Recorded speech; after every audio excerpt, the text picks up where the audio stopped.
On today's show, an update on Bogdan Bogdanovic and what it means for your LA Clippers. Going to be talking about that and more on today's Locked On Clippers.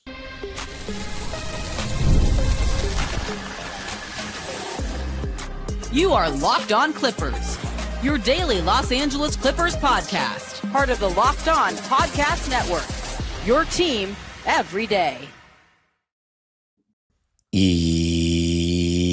Yes, sir. You are locking in with the Clips. Thank you for making Locked On Clippers the first listen of your day, your team every day. I'm your host, Darian Vaziri, born and raised in LA, been a Clipper fan for 21 years, been covering the team on my own YouTube channel, Dime Dropper, for 5, and this will be my 6th.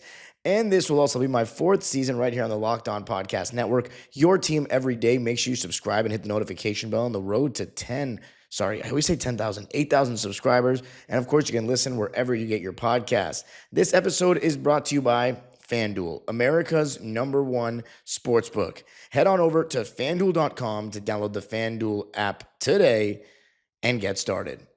In this episode, we're going to be talking about an update, an unexpected but positive injury update on Bogdan Bogdanovic and what it means for your LA Clippers, and what the update on Bradley Beal might mean for our LA Clippers, and what I would do if everyone were healthy. So let's begin by talking about the latest news, and that is that Bogdan Bogdanovic, Bogey, who apparently had a hamstring tear in Eurobasket, was a full participant in Clippers practice on October 4th, which would be Saturday,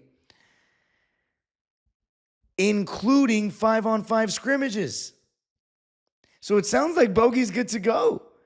I mean, I really thought he had a hamstring tear. He was going to be out, but it looks like, and the official diagnosis is apparently it's a proximal hamstring tendon tear he suffered at Eurobasket. But it is amazing to see that Bogey's already good to go. So that means we're back to having the dilemma. So good news, Bogey's healthy. I don't even want to call it bad news, but the kind of iffy news is that now we have 11 rotation players again, which gives Ty Lue the dilemma of, are we playing 11 guys on a nightly basis when everybody's healthy? Because in the playoffs, that rotation is going to shrink. And of course, we've got a long time, and we still got to make the playoffs. But I don't have any doubts about that, especially with Mr. I always make the playoffs and James Harden on our team, who's, for those that don't know, James Harden has never missed the NBA playoffs, which is quite the feat, given that this is going to be year 17 for James. But it's going to be tricky when we get to the playoffs. Now, granted, we could have trades in the middle of the season, but even right now, right, is Ty Lue going to play 11 guys on a nightly basis? Because we're going to have load management with Kawhi. We're going to have guys out. We have an older roster, so it's inevitable that it probably won't be as big of an issue as I'm talking about now. But I always go back to that 2022-23 season that gives me major PTSD about having too many choices. And that season was an example of that, where we had a lot of players around the same level, and Ty Lue just didn't necessarily manage it well enough. And, you might ask, who am I to judge what an NBA coach manages? But the results were underwhelming, and I think every Clipper fan could feel that. I describe that season as the most disappointing season in Clipper history, given the preseason expectations. And I think Ty Lue just did not do a very good job of managing that roster. Now, we have 11 rotation players this season that are really good, right? You've got the projected starting 5, which it hasn't been confirmed yet, but James Harden, Bradley Beal, Zubats, and Kawhi are for sure starting. Then that last spot will probably be between Chris Dunn, Derrick Jones Jr., and John Collins. I lean John Collins, even though I am a proponent of having a point of attack defender out there that's better than Bradley Beal to, start games. But we got John Collins for a reason. $26 million a year. I expected him to be starting no matter what. to be honest with you, just given that we want to slide Kawhi back to the 3. But again, we're not going to be playing against Aaron Gordon's every single night. So that's probably something as well. I think we as fans always think about, oh, why do we lose in the playoffs? Yeah, Aaron Gordon's size was a problem. We don't want Kawhi guarding the low man on, pick and rolls, or being the low man on pick and rolls and having to contest at the rim as much. We want a bigger forward to bang with the likes of Aaron Gordon and the Jared Vanderbilts of the world. And that was a stupid example. I just watched him in preseason on Sunday night, though. But, the Jonathan Kumingas, the Julius Randles, per se, those kinds of guys. So my overall takeaway is that it's going to be tough. I want John Collins starting, though, because we still have those guys off the bench. I think Beal should be the one that potentially doesn't start, but he's Bradley Beal, so I'm not wishing anything against any of our players, but I just think that John Collins, you put a point of attack defender with James Harden and Kawhi Leonard and John Collins and Zoo. I think that's a pretty damn good starting 5. But regardless, back to the original topic. Let's say we're starting John Collins and it's those 5. Then off the bench, you have CP3, Bogey, Chris Dunn, Derrick Jones Jr., Nico Batum, and Brook Lopez. So that's 11 guys. If you can find a way to play all 11 of them every single night, then by all means, do you. But these are not guys that are used to playing 8-9 minutes. These are guys that are used to playing 10 to 20 minutes, at least. And I think the guys that are going to be the most sacrificial are Nico Batum, because he's just a team player, but I don't necessarily think that's for the benefit of the team. I think Nico Batum, just given his size, his versatility, his consistent three-point shooting percentages year in, year out, and his basketball IQ and truthfully just his point of attack defense and ability to guard guys of multiple sizes, whether it be guards or longer wings. His length and his shot contests always seem to lead to misses. He still has the ability to pin you off the backboard from behind, and he just has a very high defensive IQ and does a really good job of using his hands to make passes in the pick and rolls difficult for guards. Nico Batum is just, to me, he's the ultimate utility guy. Obviously, I wish we could have had his Portland version on those Lob City teams. That was kind of a pipe dream at the time. But we got him, and he's been an awesome Clipper. And, he spent those first 3 years with us from 2020 to 2023. And then he came back for year 4 last year. And now we're looking at year 5 of his Clipper career. And I think he's one of the most beloved role players of all time. Not that that matters for minutes, but I genuinely do think for all the basketball reasons I listed, Nico Batum should be playing every single night that he can. But, I guarantee just based on how old he is, he's going to be one of the guys to take DNPs some nights, which I don't agree with. And then there's Chris Paul, who I thought there's no way he's going to take DNPs, but the way he spoke in the press conference on Media Day made it seem like, to me, he's so content with being back with his family that if he gets a night off or two and still gets to play in the playoffs, he's chilling. He is not tripping at all. So I think it's going to come down to those 2 guys, because Bogey, he's basically at the latter half of it, the little twilight of his prime right now. And he's not the type of guy you can just sit out. Even though I believe that of those 11 players I listed, the one that I think is least effective in a playoff setting is probably Bogey. Just because if his offense isn't going, he doesn't give you much else. And I think he's a mediocre shot creator. I think he's slightly above average for others and for himself.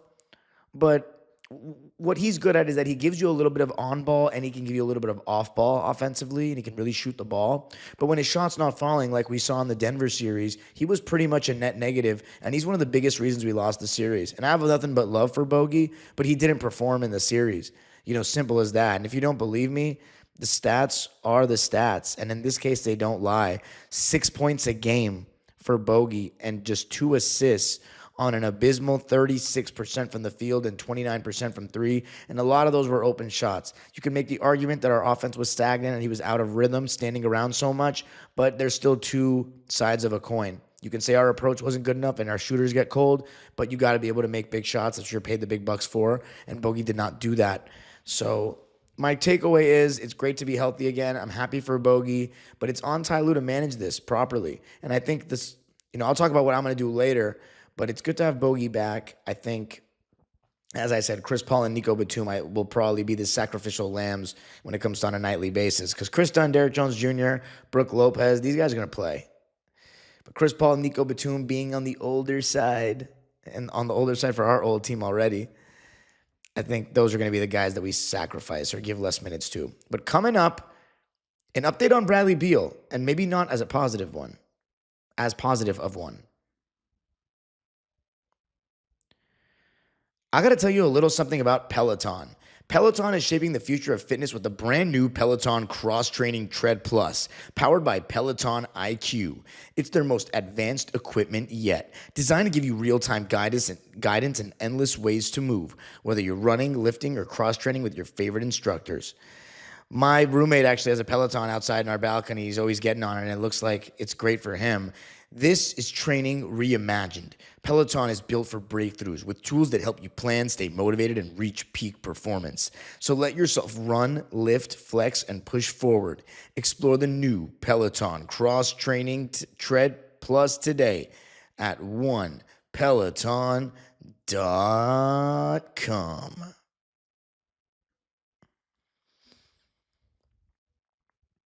All right, so unfortunately, I have to be the bearer of bad news for those that did not hear. After the good news of Bogdan Bogdanovic fully participating in Clippers practice, as of Saturday, Bradley Beal did not play 5-on-5. So he talked about this scope he got on his knee at the end of the season in Phoenix. There was some knee inflammation, but he said he's ready to rock now. Clearly not, if he's still not able to practice fully. So my thing is, that is just something to watch, Clipper Nation.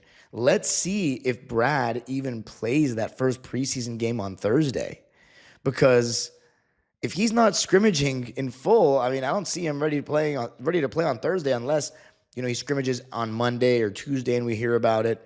But not a huge fan of the fact that Bradley Beal said he's all good, ready to rock. And I think, is he anticipating that he's going to be ready for opening night, but maybe not the preseason? I don't know.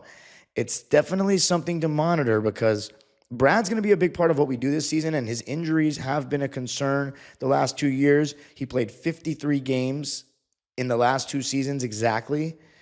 And you know what? We're pretty equipped that if he misses games, we just slide in a point of attack defender, start John Collins, and we still got an amazing starting lineup with a floor general extraordinaire in James Harden, a scorer extraordinaire in Kawhi Leonard, in my eyes, a top 5 center in basketball, an elite point of attack defender, regardless if it's Derrick Jones Jr. or Chris Dunn, and a high-flying John Collins who's versatile, can guard multiple positions, as the coaching staff alluded to on media day, can be your small ball 5, can shoot well from 3, and can grab offensive rebounds. So we have a lot of balance there. The only thing you can say about our team is that we're old. But old doesn't necessarily mean bad. Experience matters in this league. Having seasoned players matters. And at the end of the day, how good are you?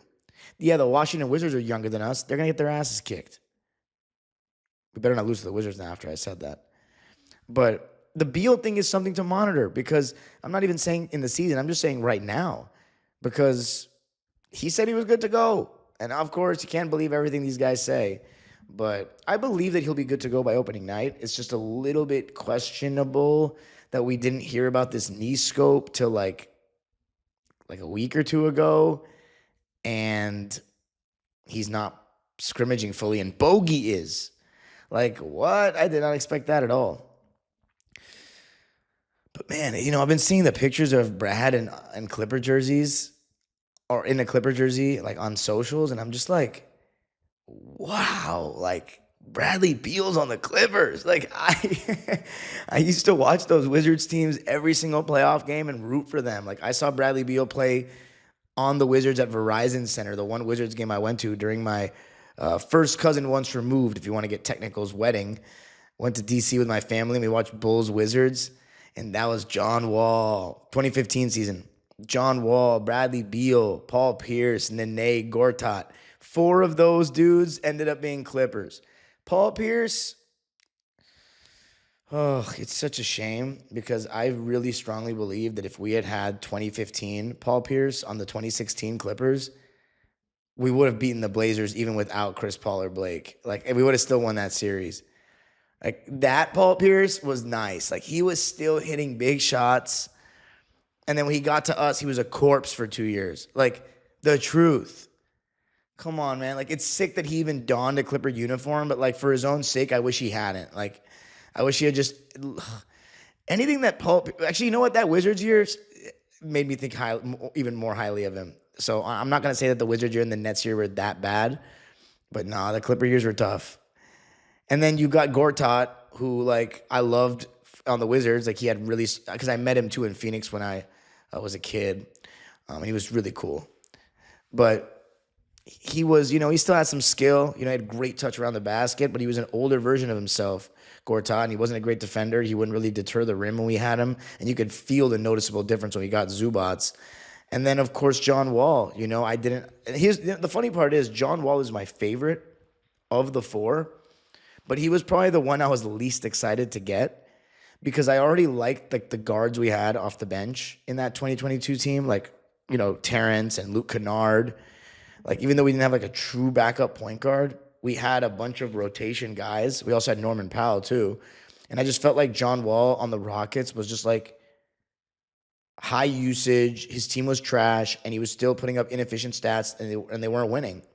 So I didn't see the John Wall effect that he had, with the Wizards. And, of course, your team matters, but you could see, his lack of a jumper now really hurt him when he didn't have that same explosion anymore. And he wasn't as good defensively anymore.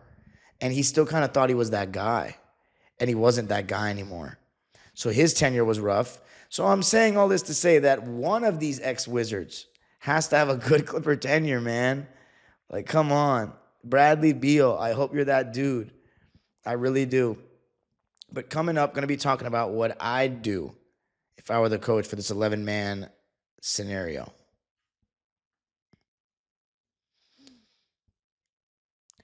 I got to tell you a little something about FanDuel. The NFL season is here, and FanDuel has an offer you don't want to miss. Right now, new customers can bet just $5 and get $300 in bonus bets if you win. That's right. Pick a bet, put down $5, and if it hits, you'll unlock $300 in bonus bets to use across the app. And right now, with the NFL, we are in the middle of week 5. And for Monday Night Football, we've got Kansas City at Jacksonville. An interesting matchup. The Chiefs are minus 3.5 for that one. And then on Thursday Night Football, we have an NFC East clash between the Philadelphia Eagles and the New York Giants. As of now, the Buffalo Bills, even with that loss to the New England Patriots on Sunday night, are still the favorites to win the Super Bowl at plus 500 on FanDuel. And where can you go to place all these bets? Also, the MLB playoffs are in full swing. We got basketball on the horizon. So what are you waiting for? Visit FanDuel.com to download FanDuel. To download the FanDuel app today and get started.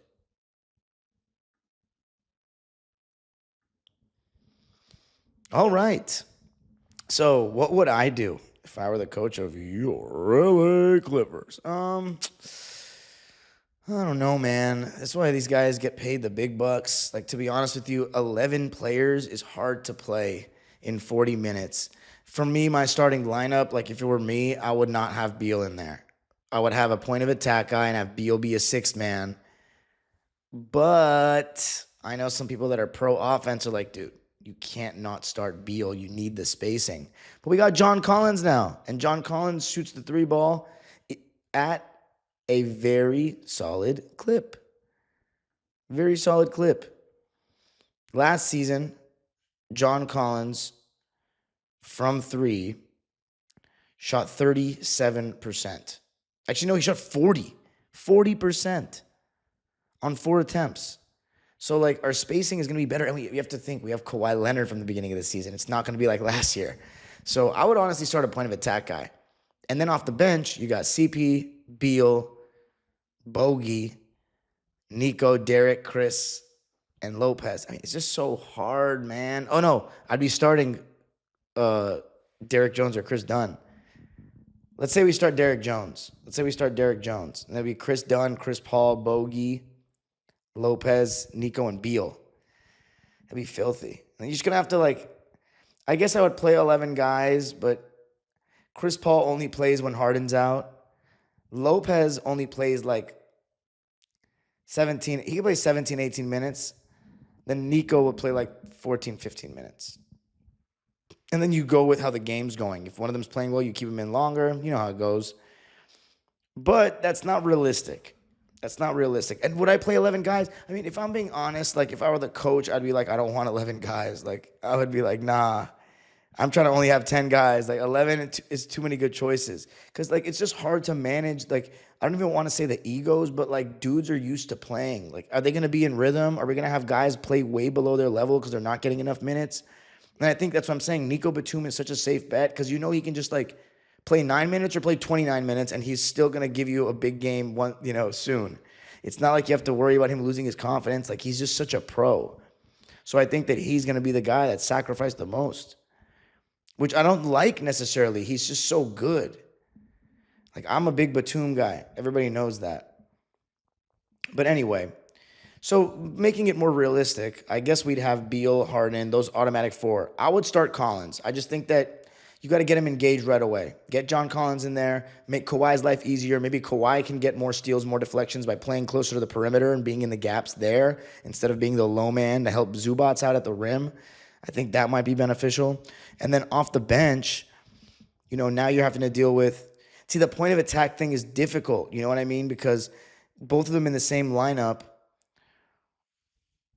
you have a shooting issue there potentially with Derek and Chris Dunn. But here's my thing. You can't play an all-bench lineup. Like, if it's just Chris Paul, Chris Dunn, Derek Jones Jr., Nico, and Lopez, or if you take out Nico, you have Bogey and Chris Paul. Those are your 2 best shot creators, and you don't have 2 very good spacers out there.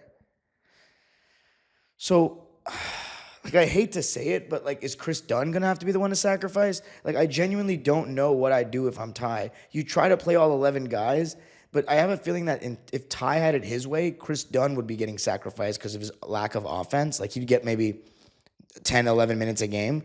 But Jay Van Gundy's not going to mess with that.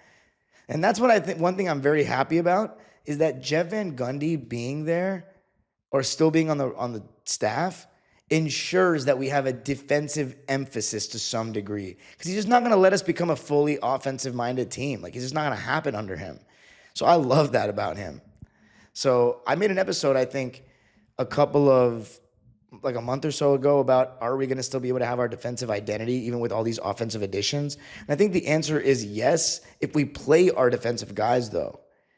So I don't know how you're going to manage that. First of all, for me, I think Bogey would get less minutes. I know he's making what he's making, but, give him less minutes, maybe the least amount of those 11, 10, 12 minutes a game. Because you have Beal now, and Chris Paul. Bogey's good for off ball, though, like spacer. He really is. But